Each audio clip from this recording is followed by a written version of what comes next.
अपनी अपनी खुशियां। शिखा का पति जब घर ले आया अपनी प्रेमिका। कौन कहता है कि एक बयान में दो तलवारें नहीं समा सकती? आदमी में समझ होनी चाहिए, रुपेश ने दिल ही दिल में कहा।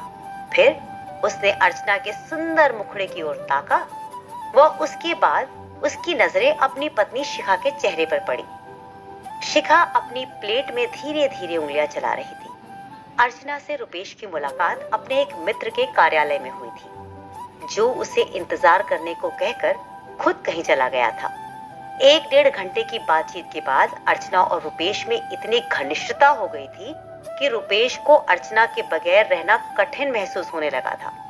कुछ दिनों तक सिनेमा घरों, पार्कों और होटलों में मुलाकातों के बाद रुपेश उसे अपने घर लाने की लालसा को दबा न पाया। शिखा को रुपेश ने जब यह कहा कि वह अर्चना को भी अपने घर में रहने दे, तो शिखा पर मानो बिजली गिर पड़ी थी। वह काफी चीखी चिल्लाई थी, किंतु रुपेश ने उसको समझाया था कि जब हम अपने हर रिश्तेदार, मित्रों और जान पहचान वालों की खुशियों के लिए सब कुछ करने को तैयार रहते हैं, तब यह कितनी अजीब बात है कि पति पत्नी, जिनका रिश्ता संसार में सबसे बड़ा और गहरा होता है, एक दूसरे की खुशियों का ख्याल न रखे। रुपेश ने शिखा से कहा कि अर्चना पर और घर पर उसे पूरा अधिकार होगा। उसको अपनी हर इच्छा को पूरी करने का अधिकार होगा। बस वह अर्चना को उसके साथ इस घर में रहने पर आपत्ति ना उठाए। पड़ोसियों को वो यह बताए कि अर्चना उसकी मामी की या चाची की लड़की है और वह यहाँ पर नौकरी करने आई है तथा अब उन लोगों के साथ ही रहेगी। आखिर जब शिखा ने देखा कि रुपेश को समझाने बुझाने का अब कोई फायदा नहीं है, तो 1 हफ्ते की खींचतान के बाद उसने रुपेश की इच्छा के आगे सिर झुका दिया। रुपेश के पांव धरती पर न टिकते थे। वह उसी दिन जाकर अर्चना को अपने घर ले आया। पड़ोसियों से कहा गया कि वह शिखा की बहन है। रिश्तेदारों ने आपत्ति उठाई तो रुपेश ने यह कहकर मुंह बंद कर दिया कि जब मियां बीवी राजी तो क्या करेगा काजी। शिखा ने अर्चना का खुले दिल से स्वागत किया। उसके रहने की व्यवस्था रुपेश के कमरे में कर दी गई। अर्चना को नहाने धोने के लिए शिखा स्नान घर में खुद ले गई। अपने हाथों से तौलिया, साबुन, तेल वहां पहुंचाया। बाथरूम स्लीपर खुद अर्चना के पांव के पास रख दिए। रुपेश मानो खुशियों के हिंडोलों में झूल रहा था। नहाने के बाद नाश्ते की मेज पर बड़े आग्रह के साथ शिखा ने अर्चना को खिलाया पिलाया। शिखा से ऐसे बर्ताव की आशा रुपेश को कभी न थी। रुपेश मन ही मन मुस्कुरा रहा था और अपने सुंदर जीवन की कल्पना में डूब तैर रहा था। ऑटो रिक्शा की भड़बड़ाहट से उसकी कल्पना में सहसा विघ्न पड़ा। ऑटो रिक्शा से एक लंबा चौड़ा खूबसूरत युवक उतरा और हेलो शिखा बोलते हुए घर में घुस गया। शिखा एकाएक उसकी तरफ बढ़ी, किंतु फिर थोड़ा रुक गई।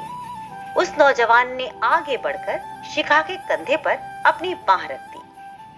रुपेश भैया, जरा ऑटो रिक्शा से सामान तो उतार लाना, उस नवयुवक ने रुपेश की तरफ मुंह फेर कर कहा। कुछ न समझते हुए भी रुपेश ने ऑटो रिक्शे वाले से उस नवयुवक का सामान अंदर रखवाया और उसे पैसे देकर चलता किया। शिखा और वह युवक सोफे पर पास पास बैठे बातों में मग्न थे, जैसे जिंदगी भर की सारी बातें आज ही खत्म करके दम लेंगे। आपकी तारीफ? रुपेश ने शिखा से पूछा। शिखा थोड़ा सा मुस्कुराई और शर्म से सिमट सिकुड़ गई। फिर उसने एक बार उस नवयुवक के सुंदर मुखड़े की ओर ताका। ये संजय हैं। तुम्हें शायद याद होगा कि एक बार तुम्हारे बहुत जोर देने पर मैंने स्वीकार किया था कि शादी से पहले मैं भी किसी से प्यार करती थी। मेरी अधूरी प्रेम कहानी का हीरो यही है। रुपेश को झटका सा लगा। उसकी आंखें फैल गई। जब मैंने अर्चना को साथ रखने की बात सुनी और तुमने मेरा पूरा हक और मेरी खुशियां मुझे देने का वचन दे दिया, तो मैंने संजय को अपने साथ रखने का फैसला कर लिया। शिखा ने अपनी आंखों को नचाते हुए कहा। अपने मिलने जुलने वाले को हम यही कहेंगे कि संजय आपके मामा जी, फूफा जी या चाचा जी का बेटा है और ये नौकरी के सिलसिले में यहाँ आया हुआ है और अब हमारे साथ ही रहेगा। अरे शिखा डार्लिंग, पहले तो मुझे यकीन ही नहीं आया किंतु जब तुमने बताया कि तुम लोग एक दूसरे की खुशियों के लिए झूठे रस्मों रिवाज तोड़ रहे हो, तब मैंने उस महान आदमी के दर्शन करने के लिए यहां आने का निश्चय कर ही लिया। संजय बोला। अब तुम इनसे खुद पूछ लो। शिखा ने संजय की तरफ देखा और फिर वह अपने पति की तरफ घूम गई। क्यों जी, है ना यही बात? आप मेरी खुशियों के आगे दीवार तो नहीं बनोगे? प्यार की जिस प्यास से मैं आज तक तड़पती रही हूँ, अब उसे बुझाने में आप मुझे पूरा सहयोग देंगे ना? हाँ हाँ, रुपेश आगे कुछ न कह सका। डार्लिंग, तुम थके हारे आए हो, आओ नहा धो लो ताकि थकावट दूर हो जाए। स्नान घर किधर है? संजय ने पूछा। चाहिए जी, इनको स्नान घर बताइए, शिखा ने कहा। और हाँ, ये तौलिया और साबुन वहां रख दीजिएगा। रुपेश ने तौलिया और साबुन हाथ में ले लिया और स्नान घर की ओर मुड़ा। संजय उसके पीछे पीछे चल पड़ा। अरे हाँ, यह बाथरूम स्लीपर भी साथ ले जाइए। शिखा ने संजय का ब्रीफकेस खोलकर उसमें से बाथरूम स्लीपर निकाले। संजय बाथरूम से स्लीपर लेने के लिए पलटा। अरे नहीं, आप चलिए, ये लेकर आते हैं। शिखा ने बाथरूम स्लीपर रुपेश की तरफ बढ़ा दिए। रुपेश ने कंधे उचकाए और फिर बाथरूम स्लीपर पकड़कर आगे बढ़ गया। स्नान घर से पानी गिरने की आवाज आ रही थी और संजय मग्न होकर गुनगुना रहा था। ये क्या मजाक है? रुपेश ने शिखा से कमरे में लौटते ही कहा। कैसा मजाक? क्या आपको संजय का यहाँ आना अच्छा नहीं लगा? शिखा ने पूछा। नहीं, यह बात नहीं। मैं पूछता हूँ कि संजय के बाथरूम स्लीपर मुझसे उठवाना क्या तुम्हें शोभा देता है? डार्लिंग, मैं आपकी खुशी के लिए अर्चना बहन की दिल से सेवा कर रही हूँ। आप मेरी खुशी के लिए माथे पर बल न डालिए। कहीं ऐसा ना हो कि संजय के दिल को चोट पहुंचे। वो बहुत भावुक है, शिखा ने कहा। रुपेश मन ही मन ताव खाए कंधे हिलाकर रह गया। अब ऐसा करिए, दोपहर के खाने के लिए कुछ सब्जी वगैरह लेते आइए। आप डिब्बों में बंद सब्जी ले आइए। रुपेश ने अर्चना की तरफ देखा। यदि अर्चना बहन आराम करना चाहती है तो आराम करे, या आपके साथ जाना चाहती है तो बाजार घूम आए। मैं रसोई की तैयारी करती हूँ। नहीं, अर्चना यही रहेगी, रुपेश ने जल्दी से कहा। क्या आप मुझे संजय के साथ अकेले छोड़ते हुए डरते हैं? शिखा ने तीखी नजरों से रुपेश की तरफ देखा। नहीं, मैं ऐसा तंग दिल नहीं हूं। मैं तो इसलिए कह रहा हूं कि एक काम में तुम्हारी मदद करेगी, रुपेश ने जल्दी से कहा और फिर थैला उठाकर बाहर निकल गया। रुपेश ताव खाते हुए बाजार की ओर जा रहा था। उसके घर में उसकी पत्नी उससे किसी के जूते उठवाए, यह कहां तक ठीक था? शिखा ने यदि अर्चना के लिए तौलिया, साबुन, स्लीपर स्नान घर में पहुंचा दिए तो अपनी खुशी से उसने उसे मजबूर तो नहीं किया था। संजय को बुलाने से पहले वो उसे पूछ तो लेती, सलाह तो कर लेनी चाहिए थी। और अब नौकर की तरह थैला थमाकर उसे बाजार की ओर ठेल दिया है। यह ठीक है कि शिखा को उसने घर में पूरा हक देने का वादा जरूर किया था, मगर उसे एक दूसरे की बेइज्जती करने का तो अधिकार नहीं है। इसकी कुछ न कुछ सजा जरूर संजय और शिखा को मिलनी चाहिए। वे दोनों फूड पॉइजन से बीमार हो जाए तो कैसा रहेगा? रुपेश के दिमाग में एकदम विचार उभरा। हाँ, ये ठीक रहेगा। उसके कदम एक डिपार्टमेंटल स्टोर की ओर बढ़े।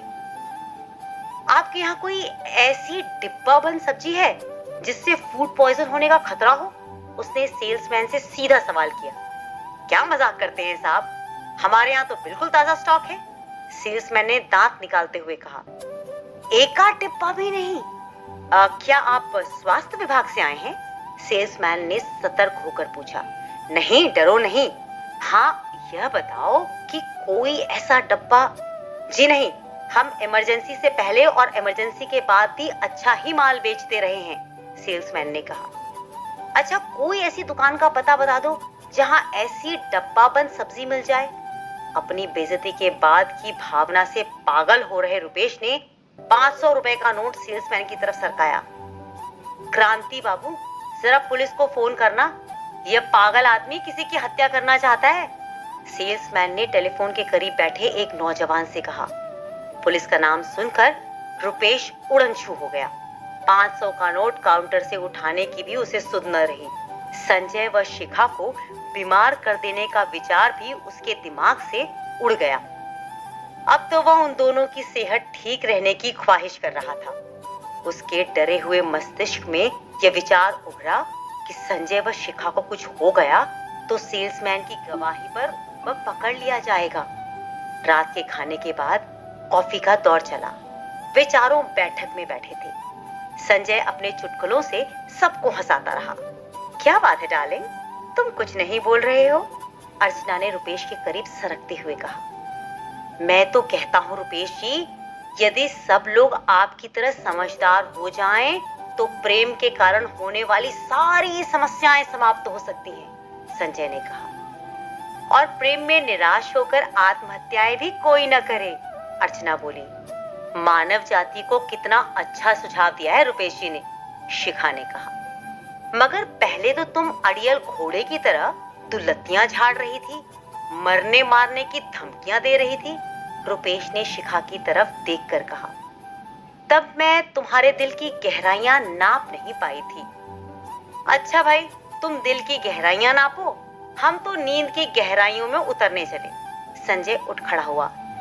शिखा डार्लिंग, सोने का कमरा किधर है? वह बाएं कोने वाला इनका है और दाएं वाला हमारा। अच्छा भाई, गुड नाइट। स्लीपिंग गाउन सरकाता हुआ संजय दाईं ओर के सोने के कमरे की ओर बढ़ गया। संजय के चले जाने के बाद कुछ देर तक अर्चना अंग्रेजी पत्रिका के पन्ने पलटती रही। फिर वह भी अंगड़ाइयां लेकर उठ खड़ी हुई। सोना नहीं है रुपेश डार्लिंग, तुम चलो, मैं थोड़ी देर और बैठूंगा, रुपेश ने अनमने स्वर में कहा। Okay, good night, good night. Rupesh कुछ नहीं बोला, लेकिन शिखा ने स्वेटर पर सलाई चलाते हुए कहा।